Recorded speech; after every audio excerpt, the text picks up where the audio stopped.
all clear, Curran.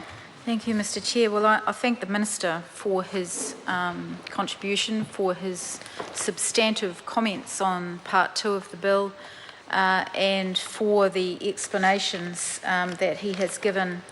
And I'd like to make a few points. I'd preface the points by saying that in the main, Labor finds itself in the position of agreeing with the Minister on many of the points that he's made tonight. But the main point to make, and I think my colleague Julianne Genter has made this point as well, is that while it's better late than never coming to the party on this, on these substantive changes to this piece of legislation, and can I say that Part 2 looks completely different to the bill that went through the Select Committee, and is that while it is better late than never, that these substantive changes around the retention part of this bill, which the opposition parties argued very strongly for during the Select Committee.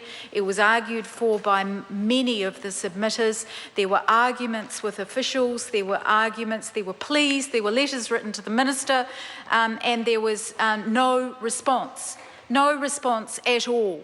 And I would like to acknowledge that it was not the Minister sitting in the chair tonight, that it was Maurice Williamson who happened to be the Minister at that time.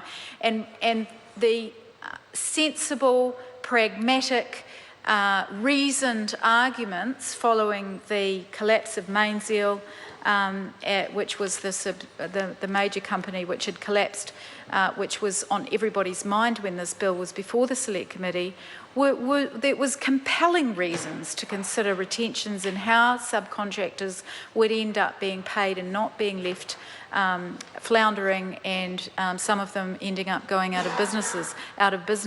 But no, there was none. So what we have now, we have a substantive part of this bill which has been added in after the Select Committee process, with no ability for there to be discussion with those submitters or to seek more submissions from the industry and from other independent interested parties about how well this will work.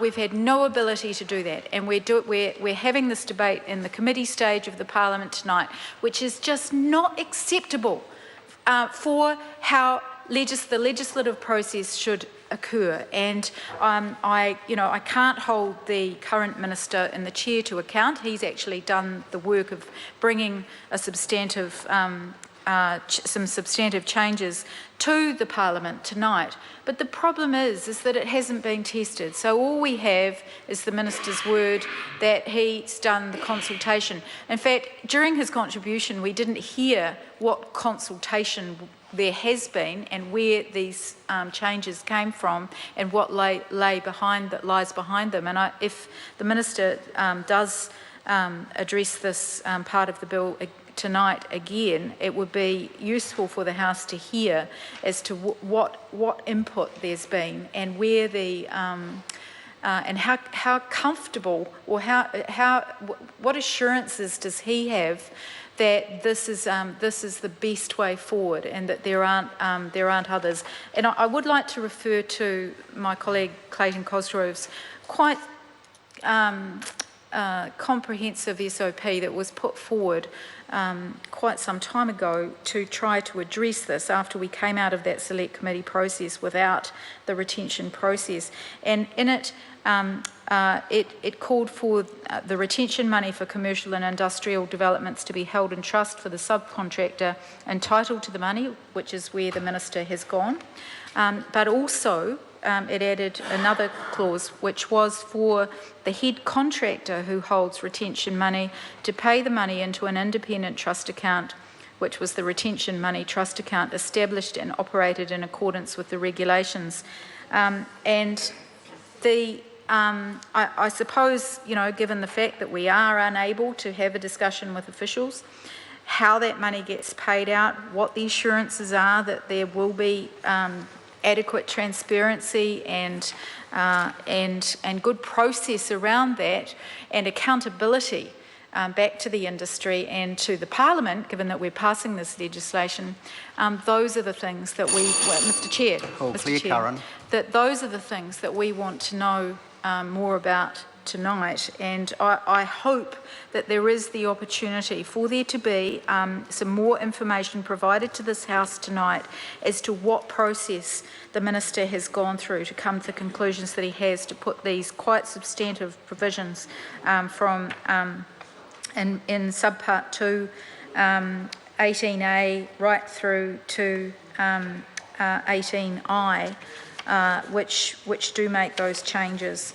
Mr Chair, I do want to take us back to the reasons for the main debate in this House tonight on this bill, and those are the collapses of companies and the collapses that shocked the nation around the severity of them, and of course Mainzeal has been held up.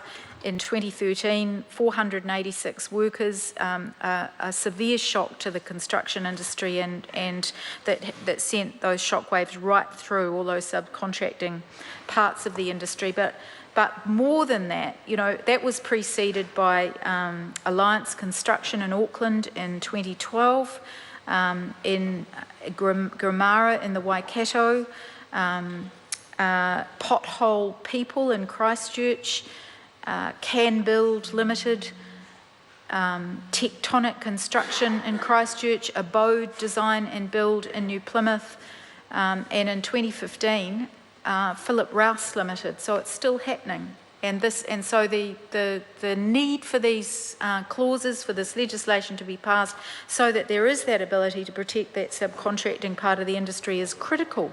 Philip Rouse Limited, Tokoroa, Williams & Co in Christchurch, Strongline Buildings Limited, and New Zealand Premium Construction, also in Christchurch. This issue has been around for a long time. This legislation has taken such a long time to get to this point, and yet despite the calls from submitters, despite the calls from the opposition, despite a strong SOP from my colleague Clayton Cosgrove and another one from the Greens, Julianne Genter, and the knowledge that there were some simple solutions that could be put forward, it took this government 2 years to actually get to that point.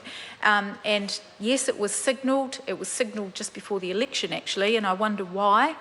Because all of a sudden the government woke up and realised that it had to, it should really be paying attention to this. It had gone to sleep in the Select Committee, but it woke up and decided, that it needed to do something about it. But it's taken this long to actually get these clauses, to get this back to the committee stage with explanation of how this retention scheme will work to protect those subcontractors. Unfortunately, there has not been the ability for there to be independent input into that process. And so I'm asking for the Minister tonight to give us some indication of what process he has gone through to assure himself and this House that, that this is rigorous and that these clauses will stand up and will be able to be enacted in a way that will provide that protection to subcontractors in the building industry.